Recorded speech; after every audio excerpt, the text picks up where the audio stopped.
Kanishka Agung, cahaya dari Kushan. Pada suatu pagi yang berkabut di dataran tinggi Baktria, ketika matahari baru saja mengintip dari balik pegunungan Hindu Kush, seorang anak lelaki lahir dalam keheningan yang penuh harap. Tahun itu adalah tahun ke-78 Masehi, dan tanah Kushan, yang saat itu terbentang dari Asia Tengah hingga ke India Utara, menyambut pewaris takhta baru dengan pertanda, langit yang luar biasa, bintang berekor muncul di langit, mengguratkan cahaya di langit fajar. Para tetua istana memandang tanda itu sebagai pertanda kekuasaan besar. Anak itu diberi nama Kanishka, masa kanak dan didikan kekaisaran.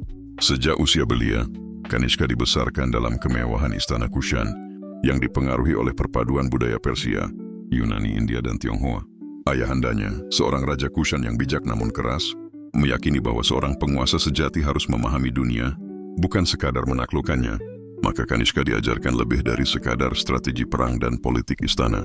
Ia belajar filsafat India dari seorang Brahmana tua, logika Yunani dari seorang filsuf kelahiran Alexandria, seni Tionghoa dari pengrajin Chang'an, dan Buddhisme dari biksu Kashmir yang lembut dan mendalam wawasannya. Di usia remajanya, Kanishka mulai mengikuti ekspedisi militer ke perbatasan timur kerajaan, mengunjungi Mathura, Pataliputra, dan bahkan Lembah Swat. Ia menyaksikan langsung keragaman budaya yang menjadi bagian dari tanah kekuasaannya. Ia juga melihat kemiskinan, ketidakadilan, dan penderitaan rakyat yang membekas dalam sanubarinya. Naiknya Kanishka ke takhta saat usianya mencapai 25 tahun, kematian ayahandanya mengguncang istana.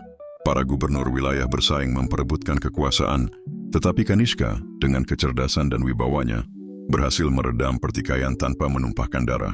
Ia dinobatkan sebagai Maharaja di Raja Kushan di kota suci, Purushapura, yang kini dikenal sebagai Peshawar, dengan upacara yang menggabungkan ritual Hindu, Buddhis, dan Zoroastrian, mencerminkan toleransi dan kelapangan jiwanya. Masa pemerintahannya, yang berlangsung dari tahun 78 hingga 144 Masehi, menjadi zaman keemasan Kekaisaran Kushan, Buddhisme, dan perubahan dunia. Salah satu warisan terbesar Kanishka adalah perlindungannya terhadap agama Buddha. Di bawah pemerintahannya, agama Buddha menyebar jauh melampaui batas-batas India ke Asia Tengah, Tiongkok, bahkan hingga Korea dan Jepang. Ia mendirikan Dewan Agung Buddhis keempat di Kashmir, di mana ajaran-ajaran Mahayana disusun dan dikodifikasi dengan rapi. Kanishka bukan hanya pelindung spiritual, tetapi juga dermawan besar. Ia memerintahkan pembangunan stupa-stupa megah, termasuk stupa Kanishka di Purushapura, yang konon mencapai ketinggian 120 meter, menjadi salah satu bangunan tertinggi di dunia saat itu. Para musafir dari berbagai negeri datang untuk melihat keagungan monumen tersebut, dan kisahnya tersebar hingga ke Jalur Sutra, pusat perdagangan dan kejayaan ekonomi. Kanishka memahami kekuatan perdagangan. Ia membuka dan melindungi Jalur Sutra yang menghubungkan Roma, Persia, India, dan Tiongkok. Di bawah kepemimpinannya, kota-kota seperti Mathura, Taksila, dan Purushapura berkembang menjadi pusat dagang dan budaya kosmopolitan. Koin-koin emas yang ia cetak, dengan wajahnya di satu sisi dan dewa-dewa dari berbagai agama di sisi lain, menjadi simbol kejayaan ekonomi dan toleransi budaya yang luar biasa. Seni Gandhara, persimpangan peradaban. Dalam masa pemerintahannya, seni Gandhara berkembang pesat, gaya seni yang menggabungkan seni Yunani Romawi dengan ikonografi India. Patung-patung Buddha berwajah tenang, berlipatan jubah seperti pematung Romawi, mulai tersebar ke seluruh Asia. Kanishka sendiri adalah patron seni. Ia mengundang pemahat dari Yunani, Persia, dan India untuk bekerja di istananya. Hari-hari senja sang Maharaja, ketika Kanishka menua, hatinya dipenuhi dengan ketenangan dan refleksi. Ia mulai meninggalkan urusan militer dan lebih banyak bermeditasi di taman istana, di tepi kolam teratai yang tenang. Dalam pengaruh Buddhisme Mahayana, ia mulai melihat dunia sebagai ilusi, dan tugas penguasa bukanlah sekadar menguasai, tetapi menciptakan dharma, ketertiban, dan kebaikan universal. Namun tubuhnya mulai melemah. Tahun demi tahun berlalu, dan pada usia sekitar 66 tahun, Kanishka wafat di Purushapura. Menurut legenda, langit mendung tiba-tiba cerah, dan sinar matahari menembus awan seolah menyambut kepergiannya ke alam nirwana, warisan abadi. Raja Kanishka bukan sekadar penakluk atau pembangun monumen. Dia adalah jembatan antara timur dan barat, penyatu berbagai kepercayaan, dan pencetus kemajuan budaya yang melampaui batas-batas geografis dan zaman. Namanya terus hidup dalam stupa koin kitab suci Buddhis, dan kisah para musafir yang menulis tentang keagungannya. Kekaisaran Kushan mungkin runtuh berabad-abad kemudian, tetapi cahaya yang dinyalakan Kanishka, cahaya kebijaksanaan, seni, dan toleransi, masih bersinar di setiap pojok Asia yang pernah disentuh olehnya. Bab 6. Penjaga Jalan Sutra. Kekaisaran Kushan di bawah pemerintahan Kanishka membentang begitu luas, dari dataran tinggi Baktria di barat hingga lembah Gangga di timur, dari perbatasan Persia hingga lembah Tarim di utara. Ia sadar bahwa kekaisaran sebesar ini tak bisa dijaga hanya oleh pedang. Maka ia membentuk sistem jalan-jalan niaga yang dijaga dan ditandai dengan batu peristirahatan, sumur air bersih, dan tempat-tempat ibadah. Di kota Bagram, para saudagar dari Sogdiana dan Tiongkok berdagang permata dan sutra dengan pedagang India yang membawa rempah dan gading. Kanishka sendiri menyambut delegasi dari Kaisar Han Tiongkok, dari Kekaisaran Parthia, dan bahkan rumor beredar bahwa utusan dari Kekaisaran Romawi Timur pernah tiba di istananya, membawa kaca Romawi dan anggur dari Levant. Namun lebih dari emas dan sutra, Kanishka ingin memperdagangkan gagasan. Ia mengundang para pemikir dan agamawan dari segala penjuru. Tak ada satupun agama yang dilarang di dalam kekaisarannya. Dewa Zoroaster Ahura Mazda berdiri sejajar dengan Buddha dan dewa-dewa Hindu di ukiran-ukiran istana. Bahkan dewa-dewa Yunani seperti Helios dan Hephaistos pun muncul di koin-koin emas kekaisaran.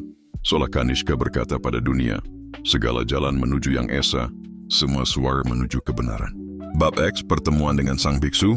Suatu hari di musim semi yang sejuk, seorang biksu tua dari Kashmir tiba di ibu kota dengan membawa kitab suci dan sebatang tongkat kayu. Namanya adalah Ashvaghosha, seorang penyair, filsuf, dan pemikir Buddhis Mahayana yang terkenal. Kanishka menyambutnya di taman istana. Dalam bayang-bayang pohon bodhi yang ditanam sendiri oleh sang raja, mereka berdialog. Apa tugas tertinggi seorang raja? Tanya Kanishka. Ashvaghosha menjawab lembut. Bukan menaklukkan negeri, tetapi menaklukkan keserakahan dalam diri sendiri. Bukan membangun istana, tapi membangun cinta dalam hati rakyat. Kanishka terdiam. Ia paham inilah saatnya mewujudkan impiannya yang sejati. Dari dialog itulah Dewan Agung Buddhis keempat digagas. Ratusan biksu Mahayana dari seluruh India dan Asia Tengah dikumpulkan di Kashmir, di bawah naungan langsung sang Maharaja. Mereka menyusun ajaran-ajaran yang kelak menjadi fondasi agama Buddha di Tiongkok, Tibet, Mongolia, dan Jepang. Bab 15. Pembangunan Stupa Agung.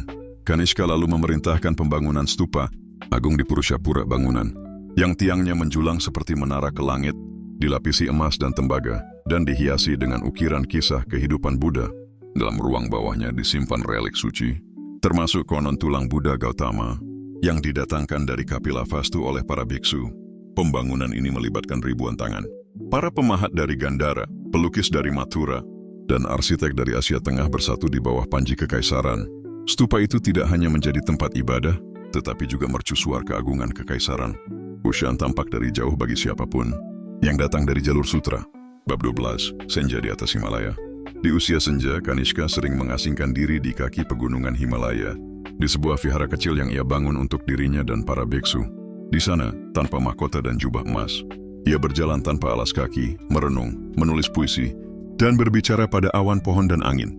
Ia pernah berkata pada Ashvaghosha, "Aku telah membangun kekaisaran di bumi, tapi biarlah aku wafat sebagai pengabdi surga." Ia tidak mencari kemasyhuran, hanya kebermaknaan. Dan ketika ajal tiba pada suatu malam musim dingin, para biksu tidak berduka dalam ratapan, melainkan duduk hening, bermeditasi, karena mereka tahu sang raja tidak pernah benar-benar pergi. Bab 13. Api yang tak pernah padam. Setelah kematiannya, rakyat Kushan membangun api abadi di depan stupa agung. Api itu dinyalakan oleh relawan dari segala suku dan agama, simbol dari semangat persatuan yang Kanishka tanamkan dalam tiap upacara. Para imam Hindu, biksu Buddha, dan pemuka Zoroastrian berdiri berdampingan. Namanya dikenang dalam prasasti, dalam kitab suci, dalam dongeng para pedagang. Jalur sutra, Kaisar Tiongkok, mencatatnya dalam kronik istana. Biksu dari Tiongkok seperti Faxian dan Xuanzang ratusan tahun kemudian menyebut namanya dalam perjalanan mereka. Epilog, cahaya dari utara. Kanishka bukan hanya seorang raja. Ia adalah penyair yang menyulam jalan-jalan dunia, arsitek yang membangun jembatan antar kepercayaan, dan ayah bagi satu peradaban besar. Jejaknya dapat dilihat dalam tiap stupa, tiap kitab, dan tiap jalur perdagangan yang menghubungkan timur dan barat. Ia datang dalam dunia yang kacau dan meninggalkannya dengan harmoni.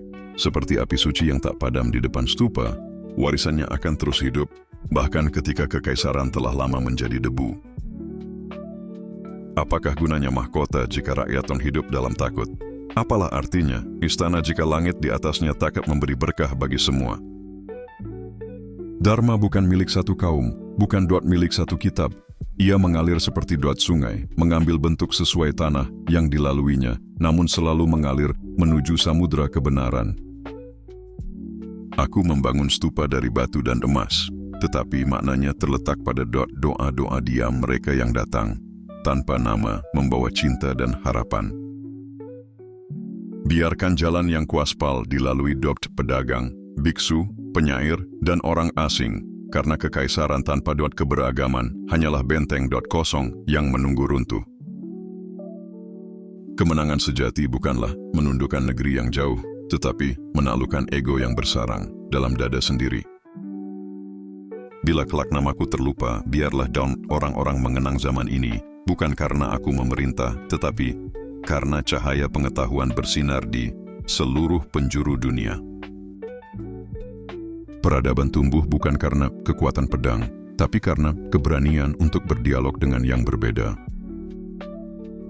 Aku telah berbicara dengan jenderal dan biksu, dengan pelukis dan pengemis, dan kuanggap semua mereka sebagai cermin. Mereka memantulkan sisi dari diriku yang belum kutemui.